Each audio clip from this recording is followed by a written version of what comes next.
Hello and welcome back to the channel. Glad to have you here. In this video we're going to talk about the amazing benefits of myrrh, that fabulous beautiful resin that comes out that has perfect antifungal, antiseptic and astringent properties, and it's actually helping to stimulate the immune system, and it helps in stimulating the circulatory system.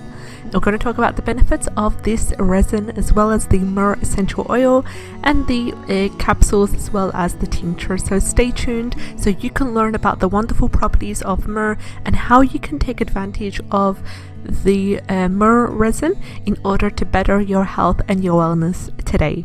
So let's talk about a little bit about the myrrh. And the myrrh was actually collected from the stems of the bushy shrubs which were growing in the area of Arabia and Somalia, and it's actually regarded as one of the best resins of the East for so many decades. And the ancient Egyptians actually used myrrh in their different ways. For example, the housewives burnt myrrh in pellets in order to get rid of the home of fleas and of negative energy as well. So in the folk tradition, myrrh was even used for muscular pains and also to help ease rheumatoid arthritis as well.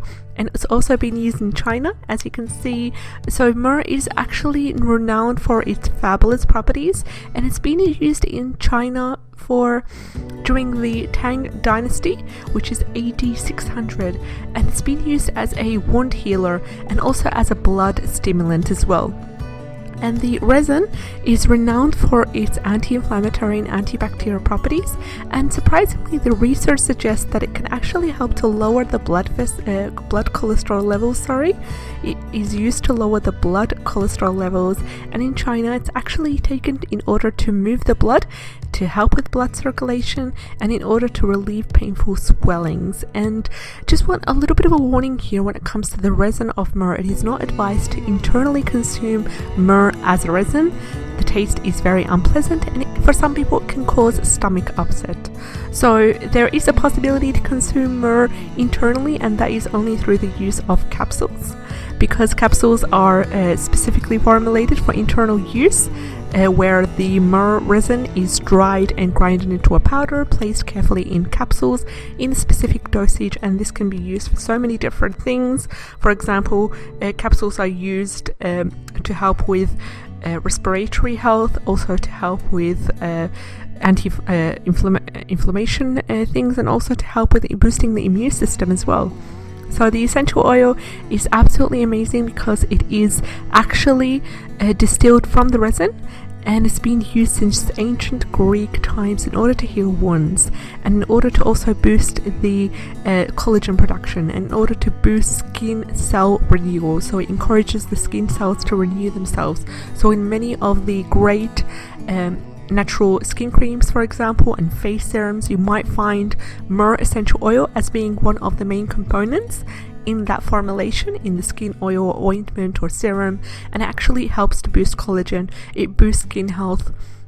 It helps give the glow to the skin that you would need, and I've used myrrh essential oil in many of my DIY homemade lotions and serums as well, so it's worked great for that. And it can also be used for to help remove the phlegm for people suffering from bronchitis or coughing as well. You can put that as a chest rub, simply dilute with olive oil and then use as a chest rub.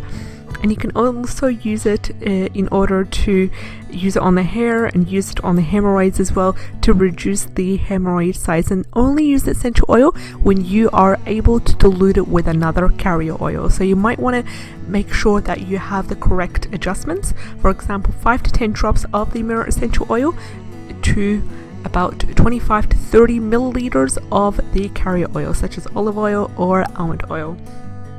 Another thing is, when it comes to using the myrrh, as we said, you are able to use it as capsules internally, but surprisingly you're also able to use it as a tincture. And this is one of my favorite ways to use myrrh, is as a tincture, because it contains the concentrated form of all the active ingredients and active components that the myrrh has. And in order to use the tincture, you can use it for infections.